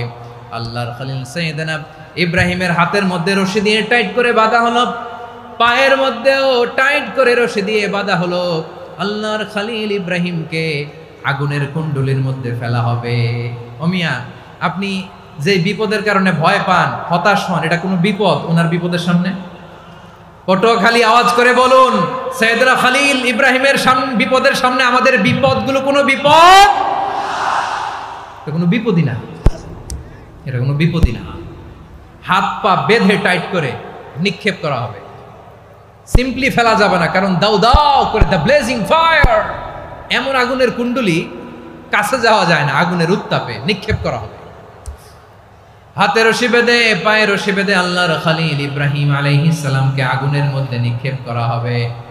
আহা, এটার বলে অগ্নি পরীক্ষা। উনি অগ্নি পরীক্ষার সম্মুখীন হয়েছিলেন, এজন্য কঠিন পরীক্ষাকে আমরা অগ্নি পরীক্ষার সাথে তুলনা করি, ঠিক কিনা? সাইয়েদনা জিবরাইল এসে বললেন, ও আল্লাহর খলিল, ওরা তো আপনার হাতও বেঁধে ফেললো, পাও বেঁধে ফেললো, নড়াচড়ার সুযোগ নাই, বলেন আমি জিবরিল ফেরেশতা আপনার জন্য কি করতে পারি? আল্লাহর খলিল ইব্রাহিম বলেন, ও জিবরাইল, তোমার কাছে আমার কোনো চাওয়া পাওয়া নাই। সুবহানাল্লাহ বলেন। তোমার কাছে বলার কিছু নাই, তোমার সাহায্যের আমার দরকার নাই। সাইয়েদনা ইব্রাহিম আলাইহিস সালামকে হাতে পায়ে রশি বেঁধে হাত পা বাঁধা অবস্থায় জ্বলন্ত অগ্নিকুণ্ডে যখন নমরুদের দলবল নিক্ষেপ করবে, আল্লাহর খলিল কিভাবে নিজেকে আল্লাহর কাছে সঁপে দিয়েছেন, পটুয়াখালীর ভাইরা খেয়াল করে শুনুন। হাত পা বেঁধে আল্লাহর খলিলকে যখন নিক্ষেপ করা হবে, তিনি মুখ ফুটে বলে ফেললেন, হাসবুনাল্লাহু ওয়া নি'মাল ওয়াকিল। হাসবুনাল্লাহু ওয়া নি'মাল ওয়াকিল, আমার জন্য আল্লাহই যথেষ্ট, আমার জন্য আল্লাহই যথেষ্ট। তিনি আমার সবচেয়ে বড় গার্ডিয়ান, তিনি আমার সবচেয়ে বড় অভিভাবক। জিব্রাইলের সাহায্যে অফারকে ফিরিয়ে দিলেন, দুনিয়ার বুকে কারো কাছে কিছু বলেন নাই, মুখ ফুটে বলেছেন হাসবুনাল্লাহ। ও আমার পটুয়াখালীর প্রাণের ভাইয়েরা, খেয়াল রাখবেন, কোনো বান্দা তার হাতে থাকা সব চেষ্টাটুকুন করার পরে মুখ ফসকে মুখ দিয়ে যখন বলে ফেলে হাসবুনাল্লাহ, বান্দা যখন হাসবুনাল্লাহ বলে ফেলে, ওই ব্যাপারটা ডিল করার দায়িত্ব স্বয়ং আল্লাহ আরশের উপর থেকে নিয়ে নেয়। আপনি যখন বলে ফেলবেন হাসবুনাল্লাহ, এটা ডিলিং করবে কে তখন? চিল্লায় বলেন না, তিনি কে? বান্দা তার সাধ্যের সবটুকু চেষ্টার পরে নতজানু হয়ে যখন বলবে হাসবুনাল্লাহ, আল্লাহ তুমি আমার জন্য যথেষ্ট, নি'মাল ওয়াকিল, তুমি আমার শ্রেষ্ঠ অভিভাবক, তখন তার কি দরকার না দরকার এটা ডিল করে স্বয়ং আল্লাহ। নিক্ষেপ করা হলো সাইয়েদনা ইব্রাহিমকে অগ্নিকুণ্ডলিতে। হাজার হাজার মানুষের দৃশ্য দেখার জন্য জড়ো হয়েছে এরকম বিশাল ময়দানে। কিন্তু কি অবাক করা ঘটনা, সবাই ভয় পাচ্ছিল না জানে কি হয়ে যায়। আল্লাহর খালিলকে যখন আগুনের কুণ্ডলিতে নিক্ষেপ করা হয়, আল্লাহর খালিল ইব্রাহিম আগুনের কুণ্ডলীর মধ্যে বসে বসে মানুষগুলোর দিকে তাকিয়ে হাসতে শুরু করে দেয়। কারণ আকাশ থেকে রব্বুল আলামিন স্পেশাল ভার্ডিক্ট নাজিল করেছেন, স্পেশাল হুকুম জারি করেছেন, কুলনা ইয়া নারু কুনি বারদান ওয়া সালামান আলা ইব্রাহিম। ও আগুন খবরদার, সৃষ্টির শুরু থেকে তোকে একটা ধর্ম আমি বাতলে দিয়েছিলাম। তোর ধর্ম, আগুনের ধর্ম হলো যা পাবে জ্বালিয়ে সারখার করবে। আল্লাহ বলল, আগুন তোর ধর্ম দিয়েছিলাম, তুই সব জ্বালিয়ে পুড়িয়ে সারখার করে দিবি, কিন্তু ক্ষণিকের জন্য আমি তোর জ্বালিয়ে দেওয়ার ক্ষমতাটাকে কেড়ে নিলাম। জ্বালিয়ে ভস্ম করে দেওয়ার ক্ষমতা আমি কেড়ে নিলাম। কুনি বারদান, ঠান্ডা হয়ে যা, কিন্তু এত বেশি ঠান্ডা হবি না আবার আমার ইব্রাহিমের জন্য সর্দি লেগে না যায়। সুবহানাল্লাহ, এত আস্তে বললে হবে? কুনি বারদান, বারদ মানে বরফ, ঠান্ডা। ঠান্ডা হ, কিন্তু এত ঠান্ডা হবি না যাতে আমার ইব্রাহিমের কষ্ট হয়। আগুন বলে, আল্লাহ একবার বললাম ঠান্ডা হ, আবার বলো এত ঠান্ডা হবি না যাতে খালিলের সর্দি না লাগে। কেমন ঠান্ডা হব, কেমন এনভায়রনমেন্ট তৈরি করে দেব বলো। আল্লাহ বললেন, সালামান আলা ইব্রাহিম, আমার খালিল, আমার কলিজা, আমার ইব্রাহিমের জন্য তুই জান্নাতের গুল বাগিচা হয়ে যা। ও ভাই, নবী মুসার মতো ঈমান হলে রাস্তা হবে সাগর জলে, নবী ইউসুফের মতো ঈমান হলে একে একে দরজা খোলে। নবী ইব্রাহিমের মতো ঈমান যদি আজও থাকে বিদ্যমান, অগ্নিকুণ্ডে দেখতে পাবে খুব সরতে ফুল ভাগা। কুলনা ইয়া নারু কুনি বারদান ওয়া সালামান আলা ইব্রাহিম। বান্দা যখন মুখ দিয়ে বলে হাসবুনাল্লাহ, আমার আল্লাহ আমার জন্য যথেষ্ট, এই বলে যখন নিজেকে সঁপে দেয়, তার কি লাগবে ওই দায়িত্ব স্বয়ং নিয়ে নেয় কে? সবাই বলেন, স্বয়ং নিয়ে নেয় কে? তাহলে আমার প্রিয় ভাইরা, বিপদের শুরুতেই আমরা বলবো ইন্না লিল্লাহ। শুরুতে কি বলবো? এরপরে যেই বাক্যটা পড়ে নিজের পরিস্থিতিকে আল্লাহর দরবারে সঁপে দিব, সেটা হচ্ছে হাসবুনাল্লাহ। সেটা কি? বিষ্ণু বলেন, লা ইয়াজালু লিসানুকা রাতাবান মিন যিকরিল্লাহ। সব সময় আল্লাহর স্মরণ দিয়ে, জিকির দিয়ে জিহ্বাটারে সিক্ত রাখো। আর শয়তানু জাসিমুন আলা কলবি ইবনে আদম, শয়তান বনি আদমের কলবে খামচি মেরে বসে থাকে। ফাইদা যাকারাল্লাহ খানাসা, মানুষ যখন আল্লাহর স্মরণ করে জিকির করে, শয়তান দৌড়ে পালায়। ওয়া ইদা গাফালা ওয়াসওয়াসা, যখনই বনি আদম গাফেল হয় তখনই শয়তান তার হৃদয়ে ওয়াসওয়াসা দেয়। এজন্য বিপদে পড়লে ইন্না লিল্লাহ, নিজের সবটুকুন করার পরে, নিজের রোল প্লে করার পরে নিজেকে আমরা কি বলে সঁপে দিব? সবাই বলেন, সবাই বলতে হবে। আরো জোরে বলেন, মনে থাকবে? বিপদে পড়লে প্রথমে ইন্না লিল্লাহ, এরপরে নিজেকে যখন সঁপে দিব তখন হাসবুনাল্লাহ। এরপরে কঠিন বিপদ যদি যখন বিশ্বনবী পড়তেন তখন কি করতেন? এমন বিপদ মাঝে মাঝে হয় না, দেয়ালে পিঠ থেকে যায়, চোখে মুখে অন্ধকার, কি করব দিশা খুঁজে পাই না, এরকম হয় কখনো? হ্যাঁ, আপনাদের হয়? হয় না? তো জান্নাতে আছেন আপনারা। হয় হয়, এরকম হয়েছে না যে দেয়ালে পিঠ থেকে গেছে, চোখে মুখে অন্ধকার, কই যাব, কি করব, বাঁচানোর কেউ না, এরকম হয়েছে কখনো আপনাদের? যদি হয় তাইলে এটার সলিউশন বলবো, না হইলে তো এগুলো বলে লাভ নাই। হয় হয় হয়। বিশ্বনবী এরকম কঠিন বিপদে পড়েছেন জীবনের কিছু কিছু মুহূর্তে। ওই মুহূর্তে বিশ্বনবী স্পেশাল দুইটা দোয়া পড়তেন। এই দোয়াগুলো আপনাদেরকে জানিয়ে দেয়। বিশ্বনবী বলেন, কঠিনতম বিপদে যখন পড়বা, দেয়ালে পিঠ থেকে যায়, চোখে মুখে অন্ধকার, বাঁচার কোনো উপায় নাই, তখন পড়বা লা ইলাহা ইল্লা আনতা সুবহানাকা ইন্নী কুনতু মিনাজ জালিমিন। আল্লাহ, তুমি ছাড়া কোনো ইলাহ নাই, তুমি পবিত্র, নিশ্চয় আমি জালিমদের অন্তর্ভুক্ত। সুবহানাল্লাহ বলেন। এই দোয়া সাইয়েদনা ইউনূস আলাইহিস সালাম পড়েছিলেন যখন মাছের পেটে ছিলেন। কিসের পেটে? এবং অনেক মুফাসসিরিন একরাম বলেছেন, অনেক আহলুল ইলমরা বলেছেন এটা হচ্ছে ইসমে আজম। ইসমে আজম এমন দোয়া যেটা দিয়ে দোয়া করলে আল্লাহ দোয়া কবুল করে, কিন্তু এটা কোনটা এটা নিয়ে ইখতিলাফ আছে। কোন আহলুল ইলম বলেন এই লা ইলাহা ইল্লা আনতা সুবহানাকা ইন্নী কুনতু মিনাজ জালিমিন এটা হচ্ছে ইসমে আজম। সাইয়েদনা ইউনূস আলাইহিস সালাম পড়েছেন, আপনারা পড়েননি? তুফান হইলে পড়েন না? আমাদের এলাকায় তো এটা খুব, এটার উপর ব্যাপক আমল আছে। পটুয়াখালীতে কি অবস্থা বলেন? পড়েন পড়েন পড়েন পড়েন। একটা গল্প শুনেছিলাম, পাক হানাদার বাহিনী যখন বাংলাদেশে অ্যাটাক করতো, ৭১ সালের ঘটনা বলতেছে, আমরা তো দেখি নাই, শুনছি আর কি। ৭১ যদি দেখতাম এতদিনে রাজাকার হয়ে যেতাম। আল্লাহ আমাদেরকে বাঁচাই দিছে, আল্লাহর মেহেরবানি, ঠিক কিনা বলেন? মন মতো হইলে মুক্তিযোদ্ধা, মন মতো না হইলে রাজাকার। কত কিছু দেখলাম এই শাহবাগের বুকে। আল্লাহ, ৭১ সালে দেখি নাই, আমরা শুনেছি পাক হানাদার বাহিনী জিজ্ঞেস করত মুসলিম না অমুসলিম চেক করার জন্য, বলতো কালেমা বল, কালেমা বাতাও। তো যারা কালেমা বলতে পারতো পাকিস্তানি বাহিনী নাকি ওদেরকে ছেড়ে দিত, শুনেছি। তো একজনকে, এক বাঙালিরে পেয়ে তার মাথার মধ্যে বন্দুকর নল ধরে বলতেছে কালেমা বল সালে, কালেমা বাতা, কালেমা বল। তো ভয়ের চোটে এই দোয়া পড়া শুরু করছে। ও পড়তেছে লা ইলাহা ইল্লা আনতা সুবহানাকা ইন্নী কুনতু মিনাজ জালিমিন। পাকিস্তানি বলে সালে ইয়ে তো মুসিবত কা কালেমা है। বাঙালি কয় হাম তো ভি মুসিবত মে है।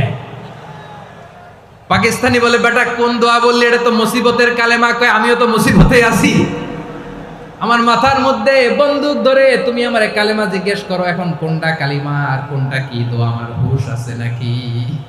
প্রিয় ভাইরা, আসলে এটা দুআউল মুসিবা, বিপদে পড়লে এ দোয়া পড়তে হয়। লা ইলাহা ইল্লা আনতা সুবহানাকা ইন্নী কুনতু মিনাজ জালিমিন, এটা পড়বেন আপনারা। এই দোয়া পড়ে সাইয়েদনা ইউনূস আলাইহিস সালাম মাছের পেট থেকে রক্ষা পেয়েছিলেন। রক্ষা করেছিল কে?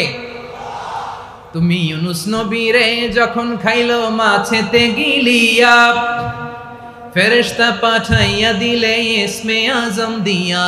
প্রাণে ছিল যাহার ভয় সেথা পাইল আশ্রয়, প্রাণে ছিল যাহার ভয় সেথা পাইল আশ্রয়। মাছের পেট হতে সে যে পেল পরিত্রাণ। আল্লাহু আল্লাহু তুমি জাল্লে জালালুহু, শেষ করা তো যায় না গে তোমার গুণগান। আল্লাহু আল্লাহু, সুবহানাল্লাহ পড়েন। লা ইলাহা ইল্লা আনতা সুবহানাকা ইন্নী কুনতু মিনাজ জালিমিন। বিশ্বনবী বললেন দেয়ালে পিঠ থেকে গেলে, চোখে মুখে অন্ধকার, বাঁচার কোনো উপায় নাই, তখন এই দোয়াটা করতে হবে। এই দোয়া পড়ে আল্লাহর কাছে ফরিয়াদ করলে বিপদ মুক্ত করবেন কে? কেন এই দোয়াটা আল্লাহর কাছে বড্ড প্রিয় জানেন আমার ভাইয়েরা? কারণ এই দোয়ার মধ্যে 3টা জিনিস আছে। আমি যেরকম আঙ্গুল উঁচু করেছি এরকম করেন তো। 3টা, কয়টা? 3টা। 1 নম্বরে হচ্ছে তাওহীদ, 2 নম্বরে তাসবিহ, 3 নম্বরে তাকরীর। আই রিপিট, আবারও বলছি, 1 নম্বরে তাওহীদ, 2 নম্বরে তাসবিহ, 3 নম্বরে তাকরীর। এই দোয়াটা আল্লাহর কাছে এত পছন্দনীয় কারণ এ দোয়ার প্রথম অংশে আছে তাওহীদ, আল্লাহর একত্ববাদের ঘোষণা। লা ইলাহা ইল্লা আনতা, ও আল্লাহ আপনি ছাড়া কোনো ইলাহ নাই, উপাস্য নাই। এই কথা বললে আর আল্লাহ বড় খুশি হয়ে যায়, সুবহানাল্লাহ পড়েন।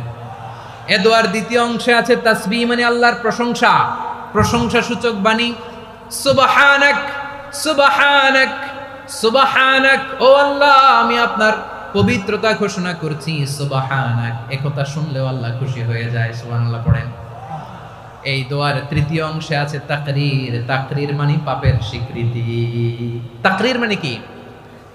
তাকরীর মানে পাপের স্বীকৃতি। এই দোয়ার তৃতীয় অংশে আছে ইন্নী কুনতু মিনাল জালিমিন, ও আল্লাহ আমি জালিমদের অন্তর্ভুক্ত। আল্লাহ আল্লাহ আমি জালেম, আল্লাহ আমি ভুল করেছি, অন্যায় করেছি, আল্লাহ আমি জালেমদের অন্তর্ভুক্ত। এই পাপের স্বীকৃতি, অ্যাকনোলেজমেন্ট আল্লাহ বড্ড পছন্দ করে।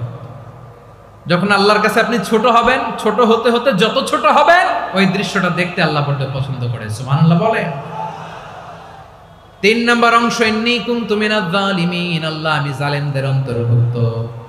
সাইয়েদনা আদম আলাইহিস সালাম ভুল করে যখন নিষিদ্ধ গাছের ফুল খেয়ে ফেললেন, ফল খেয়ে ফেললেন, আল্লাহ বললেন আদম ক্ষমা পেতে চাইলে তুমি আর হাওয়া মিলে স্বীকৃতি দাও, পাপের স্বীকৃতি আর পড়ো রব্বানা যালামনা আনফুসানা ওয়া ইল্লাম তাগফির লানা ওয়া তারহামনা লানাকুনান্না মিনাল খাসিরিন।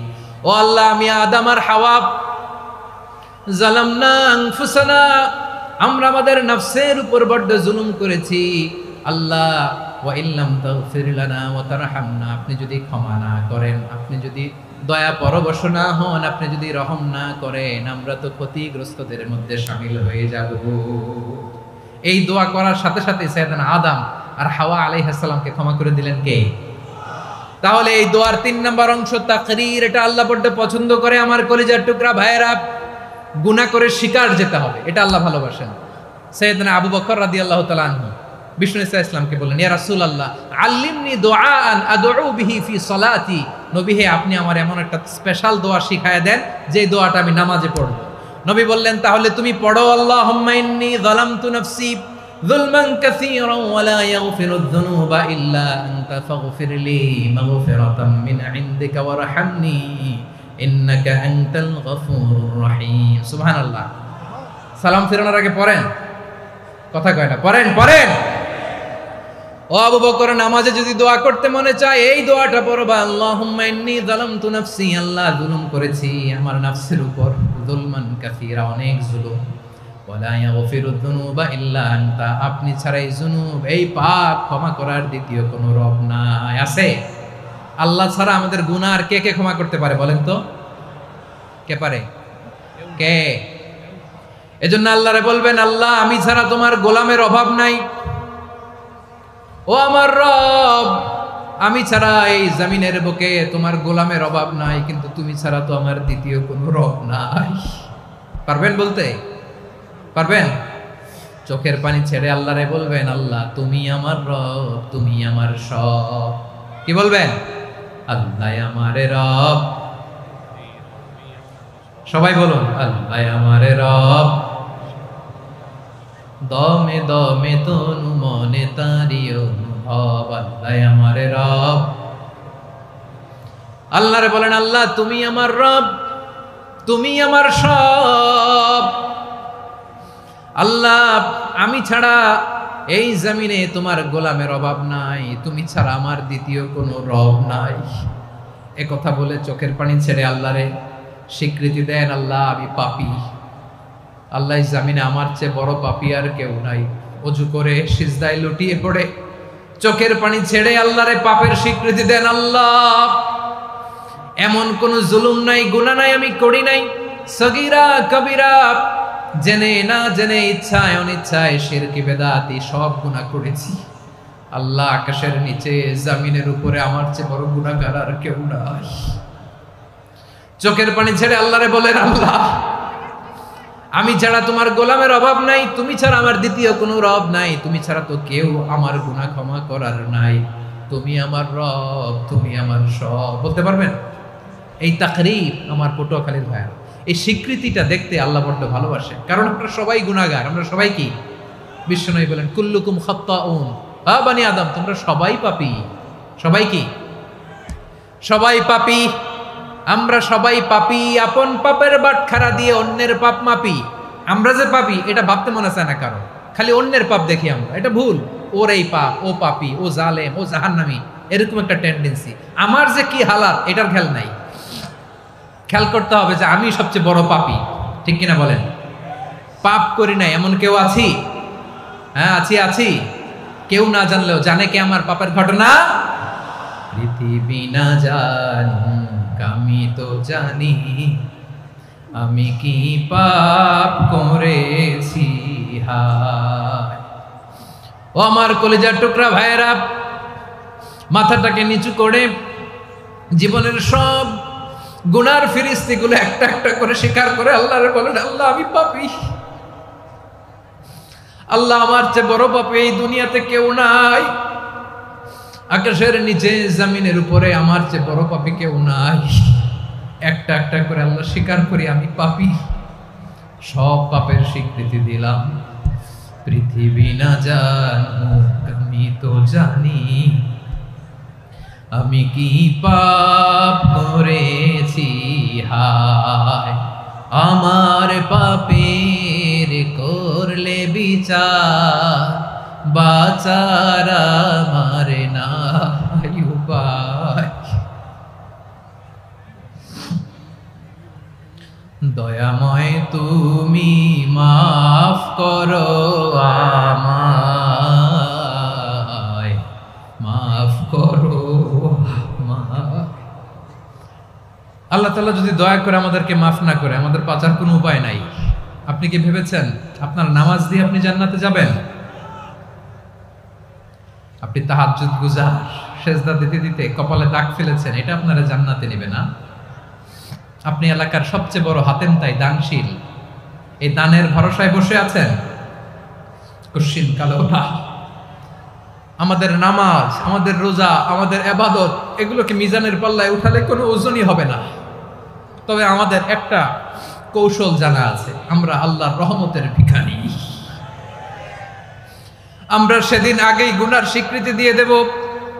আমরা বলবো, আল্লাহ তুমি প্রশ্ন করার আগে তোমার একটা কথা বলি, আমারে কিছু জিজ্ঞেস করো না, আমি সব করেছি। এমন কোন পাপ নাই যে পাপ আমারে দিয়ে হয় নাই। তোমার রহমত দিয়ে তুমি জান্নাতে পাঠাবা, তোমার দয়ায় জান্নাতে যেতে চাই, আমল দিয়ে না। পারবেন বলতে? কিয়ামতের দিন আমরা বলবো, আল্লাহ আমার আমল দিয়ে জান্নাত চাই না, আমি তোমার দয়া দিয়ে জান্নাত চাই। তোমার দয়া ছাড়া আমার কোনো উপায় নাই। কারণ আল্লাহ যদি বিচার করে, বাঁচার কারো উপায় নাই। আল্লাহ যদি বলে ফেলেন তুই এটা করলি কেন, ওখানে গেলি কেন, কোরআনে 1000 বার নিষেধ করলাম তারপরেও এই পাপে জড়ালি কেন, এরকম প্রশ্ন ছুড়ে দিলে আমার উত্তর আছে?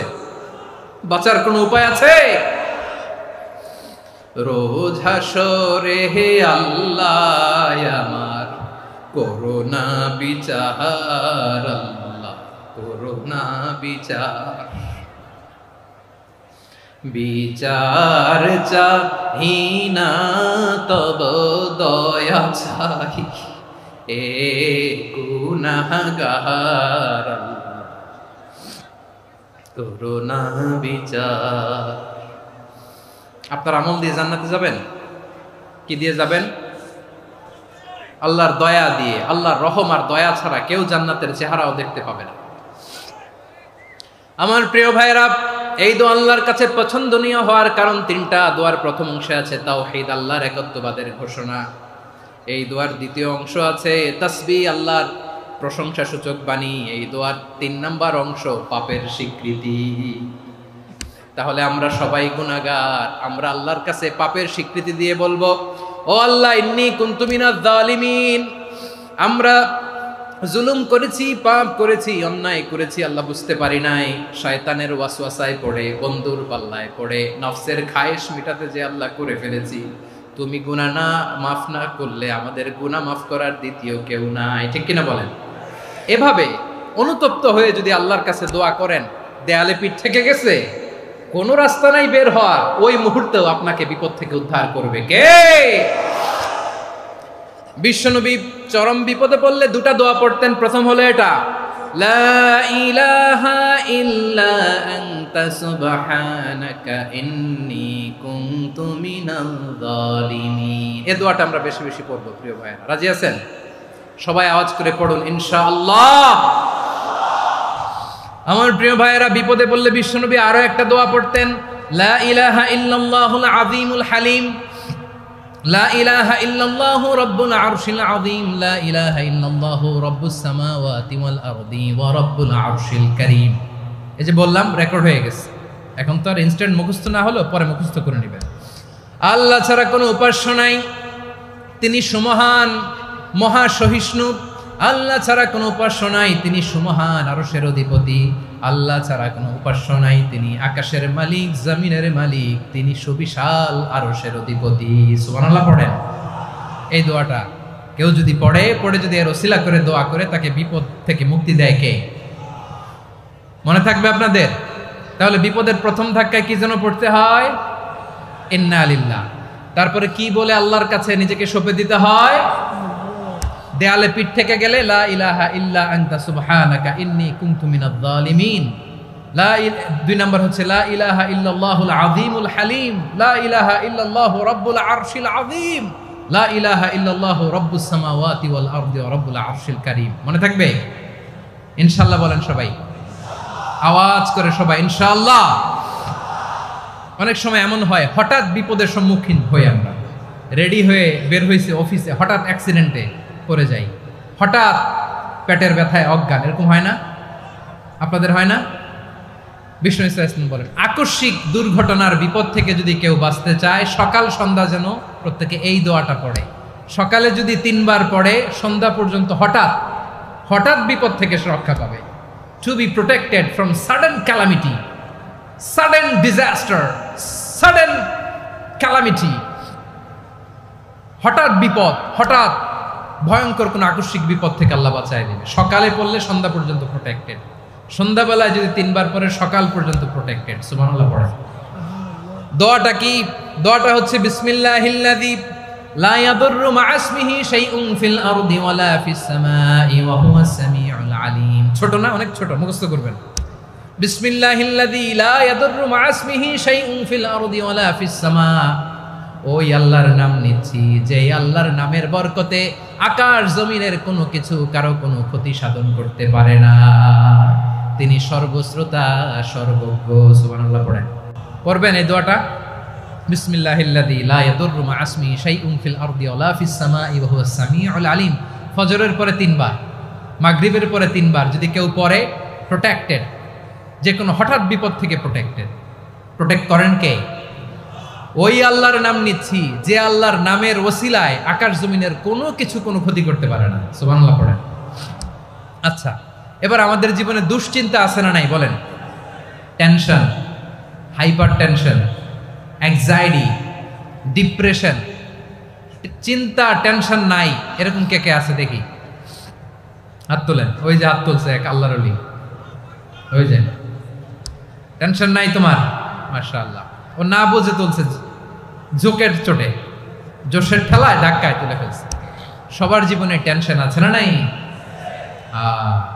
এই দুশ্চিন্তা, পেরেশানি, মারাত্মক পেরেশানি থেকে মুক্তি পাওয়ার জন্য বিষ্ণু ইসলাম 2টো দোয়া পড়তেন। কয়টা? অনেকগুলো পড়তেন। স্পেশাল 2টো দোয়া আজকে আপনাদের শিখায়া যাব, শুনবেন না? কষ্ট হচ্ছে? সংক্ষিপ্ত মুনাজাত দিয়ে দেই। ওরে আল্লাহ, আমি তো 9:30 ক্রস করে ফেলছি মাসুদ ভাই, খেয়াল করে নেই। আরো কয়েক মিনিট? ঠিক আছে, ঠিক আছে। পেরেশানিতে পড়লে, টেনশনে পড়লে এই দোয়াটা, প্রিয় ভাইরা, বিষ্ণু ইসলাম যখন খুব বিপদে পড়তেন, দুশ্চিন্তা ওনাকে ঘিরে ধরতো, উনি পড়তেন ইয়া হাইয়ু ইয়া কাইয়ুম বিরহমাতিকা আস্তাগীথ, ইয়া হাইয়ু ইয়া কাইয়ুম বিরহমাতিকা আস্তাগীথ, ইয়া হাইয়ু ইয়া কাইয়ুম, হে শাশ্বত অবিনশ্বর, হে চিরঞ্জীব, বিরহমাতিকা আস্তাগীথ, তোমার রহমতের উসিলায় তোমার কাছে ফরিয়াদ করি। এটা পড়তেন। আবার আরেক বর্ণনায় এসেছে ইয়া হাইয়ু ইয়া কাইয়ুম বিরহমাতিকা আস্তাগীথ আসলিহ লি শা'নি কুল্লাহু ওয়ালা তাকিলনি ইলা নাফসি তরফাতা আইন। আসলিহ লি শা'নি কুল্লাহ, আল্লাহ আমার সবকিছু আপনি সেটেল করে দেন। আমাদের সব ঝামেলা সেটেল করে দিতে পারে কে? আমরা তো সেটেলমেন্টের জন্য এসপি সাহেবের কাছে যাই, ডিসি সাহেবের কাছে যাই, অমুক ভাইয়ের কাছে যাই, তমুক ভাইয়ের কাছে যাই। এই দোয়া পড়লে আরশের উপর থেকে আপনার ম্যাটার সেটেল করে দিবে কে? তাহলে পড়বেন ইয়া হাইয়ু, হে চিরঞ্জীব। হাইয়ু মানে চিরঞ্জীব, যিনি চিরকাল বেঁচে থাকবেন, মরবেন না। আল্লাহ মরবেন? তার কোনো লয় আছে? ক্ষয় আছে?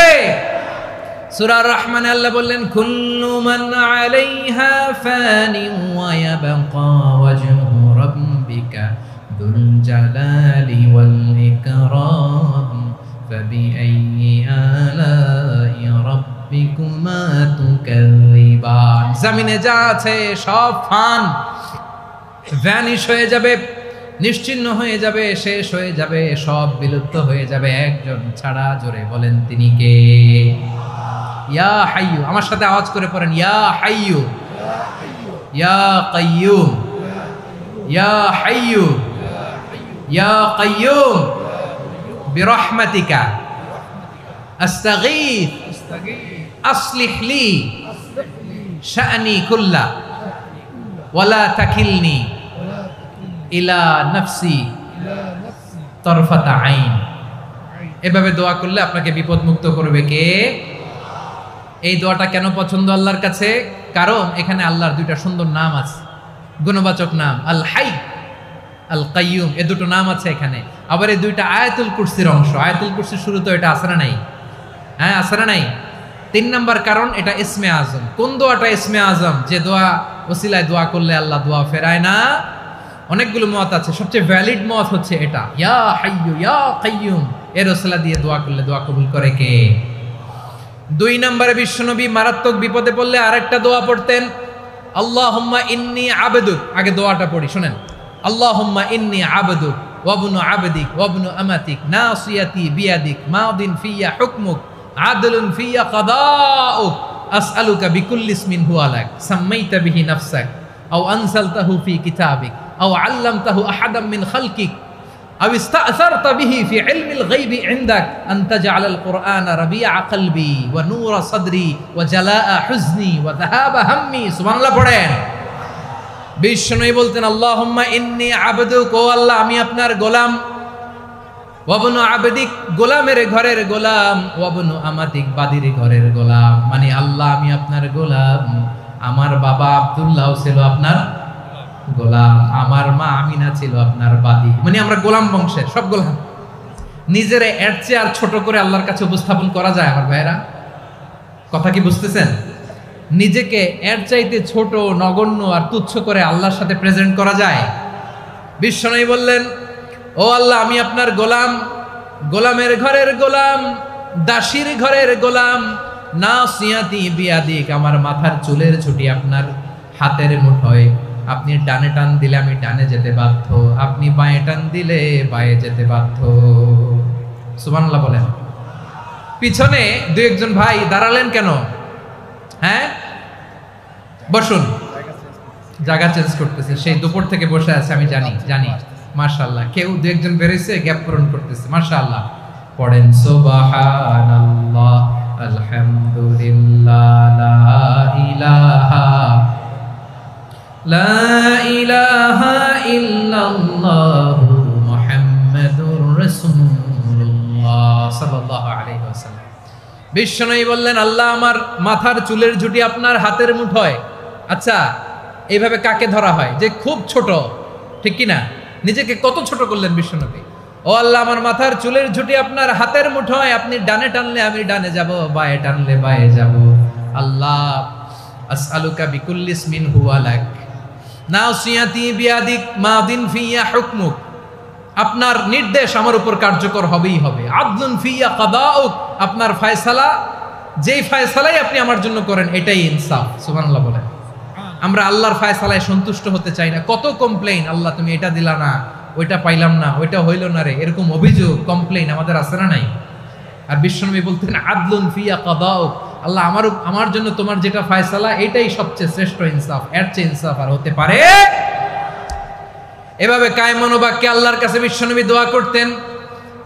এরপরে বিশ্বনবী বললেন, আল্লাহ তোমার যত নাম আছে সব নামের ওসিলায় দোয়া করি, যে নাম তুমি আমাদেরকে জানিয়েছো, যে নাম তুমি আমাদেরকে জানাও নাই, যে নাম তুমি কোরআনে নাজিল করেছো, যে নাম নাজিল করো নাই, যে নাম শুধু নবীদেরকে জানিয়েছো। আর আল্লাহর এমন কিছু চমৎকার চমৎকার সুন্দর সুন্দর নাম আছে, এই নামগুলো রব্বুল আলামিন কাউকে জানাবে না। সুবহানাল্লাহ বলেন। আমরা তো 99 নাম জানি, 100 নাম জানি আল্লাহ, কিন্তু আল্লাহর এমনও কিছু নাম আছে যেগুলো আল্লাহ বিশ্বনবীরও জানায় নেই।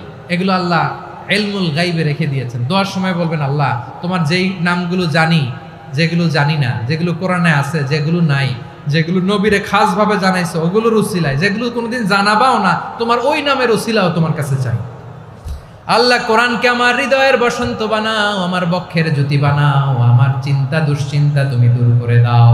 বিশ্বনবী বললেন, এই কালিমাগুলো, এই বাক্যগুলো পড়ে যদি কেউ আল্লাহর কাছে ফরিয়াদ করে, তার হৃদয় থেকে দুশ্চিন্তা কাটিয়ে দিবে কে? পড়বেন, এই দোয়াগুলো পড়বেন। আচ্ছা, সব শেষে বলি, ঋণের বোঝায় যারা জর্জরিত, বিষ্ণু ইসলাম চমৎকার একটা দোয়া শিখিয়েছেন। আমাদের অনেকে ঋণের বোঝায় জর্জরিত, আছে না নাই? এদিকে কেউ আছেন? থাকলে হাত তোলার দরকার নেই, থাকলে এই দোয়াটা পড়বেন। এক সাহাবীর নাম আবু উমামা, নামাজের ওয়াক্ত ছাড়া উনি মসজিদে যেয়ে বসে আছে। বিশ্বনবী বললেন, কিরে আবু উমামা, নামাজের তো ওয়াক্ত হয় নাই, মসজিদে কি? সাহাবী বলে, হুমুমুন লাজিমাতনি ওয়া দুয়ুন, নবী গো, ঋণের বোঝায় এমন টেনশনে আছি, ঘরে থাকতে পারলাম না, মসজিদে চলে আসছে। বিশ্বনবী বলেন, আমি কি তোমার এমন একটা দোয়া শিখাবো যেটা পড়লে আল্লাহ তাআলা তোমার ঋণের বোঝা হালকা করে দিবেন? আবু উমামা বললেন, ইয়া রাসূলুল্লাহ, অবশ্যই শিখাবেন। বিশ্বনবী বললেন, তাহলে তুমি পড়বা, আল্লাহুম্মা ইন্নী আউযু বিকা মিনাল হাম্মি ওয়াল হাযান ওয়া আউযু বিকা মিনাল জুবনি ওয়াল বুখল ওয়া আউযু বিকা মিন গালাবাতিদ দাইনি ওয়া কাহরির রিজাল। ও আল্লাহ, তোমার কাছ থেকে দুশ্চিন্তা থেকে পানাহ চাই, কৃপণতা, ভীরুতা, অলসতা, কার্পণ্যতা, এই সব কিছু থেকে, মানুষের কঠোরতা, আমার উপর মানুষের আধিপত্য এবং ঋণের বোঝা থেকে পানাহ চাই। এই দোয়াটা যখন বিশ্বনবী শিখাই দিলেন, আবু উমামা বারবার এই দোয়া পড়ে, আল্লাহুম্মা ইন্নী আউযু বিকা মিনাল হাম্মি ওয়াল হাযান ওয়া আউযু বিকা মিনাল আজজি ওয়াল কাসাল ওয়া আউযু বিকা মিনাল জুবনি ওয়াল বুখল ওয়া আউযু বিকা মিন গালাবাতিদ দাইনি ওয়া কাহরির রিজাল। আবু উমামা বলে, এই দোয়া আমি পড়তে লাগলাম। কিছুদিন পরে দেখা গেল বিশ্বনবীর শেখানো এই দোয়ার বদৌলতে আল্লাহ তাআলা আমার সব ঋণ পরিশোধের ব্যবস্থা করে দিয়েছেন। পড়বেন। আমার প্রিয় পটুয়াখালীর ভাইরা, বিশ্বনবীর জামাতা সাইয়্যিদিনা আলী রাদিয়াল্লাহু তাআলা আনহুর কাছে এক লোক এসে বলে, হে আলী, ঋণের বোঝায় আমি জর্জরিত, আমার কিছু অর্থ দিয়ে সাহায্য করো। সাইয়্যিদিনা আলী রাদিয়াল্লাহু তাআলা আনহু বললেন, আমি কি তোমারে এমন একটা দোয়া শিখাবো যেটা বিশ্বনবী আমাদের শিখিয়েছেন? এই দোয়া যদি তুমি পড়ো, লাউ কানা আলাইকা মিসলু জাবালিন কাবীরিন দাইনান আদাল্লাহু আনকা, পাহাড় পরিমাণও যদি ঋণের বোঝা হয়, আল্লাহ এটা পরিশোধের ব্যবস্থা করে দিবেন। ছোট্ট একটা দোয়া বিশ্বনবী শিখালেন, বললেন, তুমি পড়বা, আল্লাহুম্মা কফিনি বিহালালিকা আন হারামিকা ওয়া আগনিনি বিফাদলিকা আম্মান সিওয়াক। মুখস্থ আছে? হ্যাঁ, আছে। আল্লাহুম্মা কফিনি বিহালালিকা আন হারামিক, আল্লাহ তোমার হালাল দিয়ে আমাকে পরিতুষ্ট করো, হারাম থেকে বাঁচিয়ে রাখো, আর তোমার অনুগ্রহে মানুষের মুখাপেক্ষী যেন আমি না হই, আমি যেন সবসময় তোমার মুখাপেক্ষী হয়, ওই তৌফিক দিও। সুবহানাল্লাহ পড়েন। এই দোয়া বেশি বেশি পড়লে ঋণের বোঝা হালকা করে দিবে কে? তাহলে প্রিয় ভাইয়েরা, বিপদে পড়লেই প্রথমে কি পড়বেন? পটুয়াখালী ভুইলা গেছে। বিপদে পড়লেই প্রথমে ইন্না লিল্লাহ কি বলে নিজেকে আল্লাহর কাছে সঁপে দিতে হয়? হাসবুনাল্লাহ। চরম বিপদে দেয়ালে পিঠ থেকে গেছে, তখন লা ইলাহা ইল্লা আনতা সুবহানাকা ইন্নী কুনতু মিনাজ জালিমিন। এরপরে লা ইলাহা ইল্লাল্লাহুল আযীমুল হালিম, এই দোয়া। আকস্মিক বিপদ, হঠাৎ যেন কোনো বিপদ আমাকে পেয়ে না বসে, এটার জন্য বিসমিল্লাহিল্লাযী লা ইয়াদুররু মা ইসমিহি শাইউন ফিল আরদি ওয়ালা ফিস সামাই ওয়া হুয়াস সামিউল আলিম। সকালে 3 বার, রাতে 3 বার। আর মারাত্মক tension, hyper tension, anxiety, depression থেকে বাঁচার জন্য 2 দোয়া, ইয়া হাইয়্যু ইয়া কাইয়্যুম, ইয়া হাইয়্যু ইয়া কাইয়্যুম, মনে থাকবে? আর আল্লাহুম্মা ইন্নী আবদুক, এই দোয়া। ঋণ থেকে বাঁচার জন্য 2 দোয়া, আল্লাহুম্মা ইন্নী আউযু বিকা মিনাল হাম্মি ওয়াল হাযান, এটা। আর আল্লাহুম্মা কফিনি বিহালালিকা আন হারামিকা ওয়া আগনিনি বিফাদলিকা আম্মান সিওয়াক।